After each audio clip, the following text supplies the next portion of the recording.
اور لے لیتے. السلام علیکم. وعلیکم السلام. امتیاز علی بات کر رہا ہوں لاہور سے. جی امتیاز صاحب. میرا سوال ساحل صاحب کے لیے کہ میں نکاح کرنا چاہ رہا ہوں ایک لڑکی سے، لیکن اس کے گھر والوں نے 50 لاکھ تک مہر کر شرط رکھ دی ہے. اب دیکھیں آج کل کے زمانے میں پیسے کمانا ہی بڑا مشکل کی بات ہے، اور اوپر سے ایسی شرطیں لگا کے نکاح کو آسان کرنے کی بجائے اور مشکل بنایا جا رہا ہے، جبکہ میں خود ایک 24 سال کا اسٹرگلنگ ہوں. اور کیا شرعی کیا ہے، میں کیا کروں؟ لڑکے پہ اتنا پریشر کیوں ڈالا جا رہا ہے؟ ٹھیک ہے، بہت شکریہ آپ کا. بہت شکریہ جی ساحل صاحب. بات کہیں چل رہی لیکن نہ کرنے کا بڑا مہنگا بہانہ کیا انہوں نے. مطلب اس میں کوئی راکٹ سائنس تو نہیں ہے. اس کو نہ کہتے ہیں بیٹا، اس کو کسی بھی گاؤں اور شہر میں نہ بولتے. پیسوں کی بات نہیں ہے. they just don't want to give their daughter to you. وہ اپنی بیٹی آپ کو نہیں دینا چاہ رہے. تو انہوں نے ایک بھرم کی طور پہ یہ کہہ دیا کہ چل اتنا حق مہر کر رہے ہیں. تو بس اتنی سی بات ہے. آپ کو تو بات کلیئر ہو جانی چاہیے. نکاح کرنا نہیں چاہ رہے آپ، اصل میں وہ لڑکی چاہ رہے ہیں آپ. یہ سوال ہے. So this is something which that's a big red flag. So pick up on these sort of cues. آپ 24 سال عمر ہے اس لیے شاید آپ سمجھے نہیں ہیں. انہوں نے بس اچھے طریقے سے، اچھا طریقہ بھی نہیں ہے بھائی، تو یہ طریقہ بھی ٹھیک نہیں ہے، مگر انہوں نے نہ کر دیا آپ کو. ہمارا کوئی چوائس ہے میں نہ ہی سمجھا. جی جی یہی ہوا بس. تو اور کیا، لیکن اگر وہ واقعی 50 لاکھ لے آئے تو لے آئے نا. لے آتے تو کال کرتے ہیں ہمیں. کیا ہو گیا اس کا مطلب یہی ہے. 24 سال کا ہے تو اچھا. تو یہ ساحل صاحب یہ جو جتنے ہمارے ارد گرد واقعات ہو رہے ہیں جس میں ہم سنتے ہیں یہ بے برکتی ساڈے معاشرے چ، مطلب پہلے ایک شخص کا اللہ نے قرآن میں بتایا ہے بے برکتی کا کس طریقے سے، کیونکہ اللہ نے برکت کو ہی بتایا ہوا ہے. اللہ تعالیٰ نے کہا ہے کہ اگر میں اور اللہ تعالیٰ نے ہسٹوریکل ڈیٹا دیا ساتھ ہی کہ میں شروع سے بنی اسرائیل کو، بلکہ ابراہیم علیہ السلام سے، پھر اس کے بنی اسرائیل کو، پھر نصارہ کو یہ کہتا ہوا آیا ہوں کہ یہ قانون دنیا میں نافذ کر. جی اگر تو نے کر دیا تو کیا ہوگا. اوپر سے بھی فوقہم اور نیچے سے بھی اللہ تعالیٰ کی برکتیں نازل ہونا شروع ہوں گی تیرے اوپر. بالکل صحیح. سسٹم بنا. یوسف علیہ السلام نے کیا کہا تھا عزیز مصر کو کہ مجھے اپنے اکنامک سسٹم، معدنیات مجھے دیں. I want to take care of the finances because I need to get economic policy میں بناؤں گا. کیسے مصر میں برکتیں آئی تھیں. وی نو قانون جب اللہ کا ہوتا ہے، یہ اللہ کا وعدہ ہے کہ اللہ کا قانون کرو گے تو اللہ تعالیٰ آسمان بھی کھولے گا. کیا ہے آسمان کھولنا؟ Just weather? No, there so much more than just weather. مگر ہمارے لیے صرف ویدر. بارشیں ٹائم پہ ہوں گی تو فصل ٹائم پہ ہوگی. Agriculture industry still call the shots and all of the. اب اللہ کا جی جی کالر لے. السلام علیکم. وعلیکم السلام. میں شمائلہ لاہور سے بات کر رہی ہوں. میرا سوال مسرت مصباح سے ہے. جی جی. کہ ہم سحری کرتے ہیں اور افطاری کا ٹائم تک کافی گیپ آ جاتا ہے بیچ میں، تو ہمیں ڈی ہائیڈریشن ہو جاتی ہے، تو اس کے لیے ہمیں کیا کرنا چاہیے؟ بہت شکریہ آپ کا. جی مسرت آپ کا.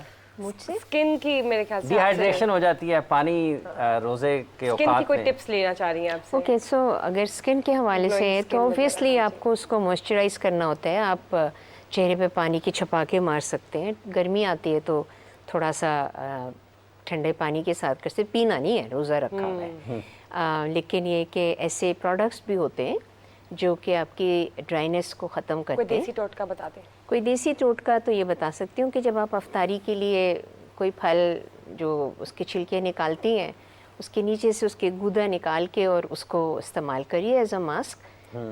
سستا بھی ہے. پھینکنے سے بہتر یہ ہے کہ اکثر بچیاں یا گھر میں جب افطاری بنتی ہے تو کیلا ایک ایسا پھل ہے جو بہت استعمال کیا جاتا ہے، اور اس میں جو کیلے گل جاتے ہیں وہ نکال دیے جاتے ہیں. تو لائک آپ اس گلے ہوئے کیلے کو اس میں 2-4 قطرے لیموں کے ڈال کے اور maybe cream if you have got very dry skin, تو آپ اس کو چہرے پہ ماسک کے طور پہ لگائیے آفٹر افطاری.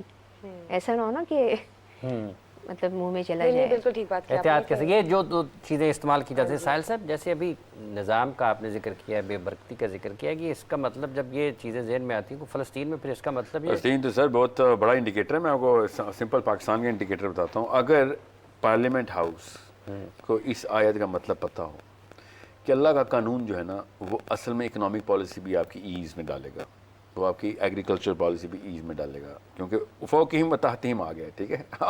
آپ کی میٹیورولوجک جی آپ کے موسموں کا کنٹرول آپ کے پاس اللہ تعالیٰ کے پاس ہے نا موسم کا کنٹرول. اصل میں بات ہوتی ہے ایمان اور بلیف کی. بچے کی ٹریننگ نہیں ہوئی اسلام کے اوپر, وہ پھر سائنس میں پھنس جاتا ہے, لاجک میں پھنس جاتا ہے, اور لاجک میں تو پھر وہ ہارپ انڈسٹری آئے گی کہ جس طریقے سے بادل بنتے ہیں. میرے پاس بڑی ٹیکنالوجی تھی, میرے پاس کائنات کا رب تھا, ان کے پاس ایک ایفرٹ ہے, ایک میتھس اور فزکس کی بیس کے اوپر ایک ایفرٹ ہے, اور اس کے اوپر بھی وہ کہہ رہے ہیں ہم لاچار ہیں, کوشش کر رہے ہیں. میرا رب لاچار نہیں ہے. اب بات ہوئی ہے کہ کس کا وعدہ مانتے ہیں ہم. ابھی تک ایک دفعہ وعدہ مانا گیا اور واقعی دنیا صحابہ کے پیروں میں آ گئی تھی. ہم نے اس کے بعد وہ خود وعدے توڑنے شروع کر دی, اور اب ہماری نسل یہ آتی ہے کہ نہیں یار پتہ نہیں مانا یہ اس کا مطلب بھی یہ ہر طریقے سے اینگل بنایا گیا کہ قرآن کے اوپر ایمان پوری طریقے سے بیٹھے مت. میرا تو ہے جس دن ہم نے اللہ کا قانون پاکستان پہ نافذ کر دیا, ماڈل ولیج یہ نہیں بنے گی کہ ہمارے سوشل معاملات کتنے اچھے ہو جائیں گے. یاد رکھیے گا, اگر قوم کے اوپر قانون اللہ کا نہ ہو تو دو افراد کے بیچ میں, سگے بھائیوں کے بیچ میں پھوٹ ڈلنا اللہ تعالیٰ ہی کا احسان ہے کہ بھائی قانون نافذ کرو. یہ معاملات کی جو بے برکتی اور ڈسٹربنس ہوتی ہیں, انڈیکیٹرز الارمز ہوتے ہیں. وہ معزز تھے زمانے میں مسلمان ہو کر, اور تم خوار ہوئے تارک قرآن ہو کر. یہ کیوں نہ خوار ہوں, کیونکہ یہ خواری بھی احسان ہے. یہ انڈیکیٹر نہیں ہوں گے. اگر سمجھ لیں ہم اگر قرآن کو چھوڑ کے خوار نہ ہوتے تو پھر یہ بھی ایک طریقہ تھا زندہ رہنے کا. نسلوں نے کہنا تھا دو آپشن ہیں خوار نہ ہونے کی, ایک قرآن پہ جا کے خوار نہیں ہوں گے, ایک قرآن چھوڑ کے بھی خوار نہیں ہوں گے. یہ اللہ کا احسان ہے کہ ہمیں خوار کرتے ہیں قرآن چھوڑ کے, ورنہ اگلی نسلوں. تیرے کعبے کو جبینوں سے سجایا ہم نے, تیرے قرآن کو سینوں سے لگایا ہم نے. ایک کالر لے لیں. جی جی جی میرا ایک پوائنٹ ہے کہ ہم یہ جو اسلام کے نافذ ہونا ہے یا باقی معاملات ہیں, ہم حکومتوں پہ کیوں چھوڑتے ہیں؟ ہر بندے نے اپنی پرسنل زندگی میں اگر اسلام کے جو ارکان ہیں ان کو نافذ کرنا شروع کر دے تو معاشرے کے اندر اوور آل چیزیں ایسا بہتر ہوتی جائیں گی اور سمٹتی جائیں گی, اور پھر الٹیمیٹلی آپ کی گورنمنٹس بھی مجبور ہو جائیں گی اس کے طرف جانے میں. ایک کالر ہے جی, السلام علیکم. بات ہے کال کی, خیر ہولڈ پا دیں. یہ کروڑ روپے کی بات انہوں نے کی ہے کہ اگر عوام اسلام چاہے گی تو مجبوراً پارلیمنٹ ہاؤس کہے گی بھائی ووٹر ہی وہیں سے نکلیں گے, سارے ووٹر اس طرح کے, تو ہم بھی پالیسی بھی ایسی بنا سکتے ہیں. ٹھیک ہے, الٹا حساب کرنے کے لیے بھی کام کیا جا سکتا ہے, اس کے اوپر کال کی بات آتی ہے. السلام علیکم. السلام علیکم. ہاں جی, میرا ساحل عدیم صاحب سے سوال ہے. میں ساحل عدیم صاحب کا بہت بڑا فین ہوں. مشتاق بٹ میرا نام ہے, سیالکوٹ سے بات کر رہا ہوں آپ سے. جی بٹ صاحب, انہوں نے ایک پروگرام میں کہا تھا کہ عورت کو ایسا رول ماڈل ہونا چاہیے, عورت کے متعلق لیکچر دیتے ہوئے, کہ اس سے دیکھ کے اس کا بیٹا, اس کا خاوند بولے کہ یہ اس نے مجھے بچا لیا دوزخ سے, یہ جنت میں لے جانے والی ہے. تو کیا مرد کو ایسا رول ماڈل نہیں ہونا چاہیے کہ ہماری بیٹی, ہماری بیوی, ہماری ماں ہمیں دیکھ کے وہ سوچے کہ یہ مرد ایسا ہونا چاہیے؟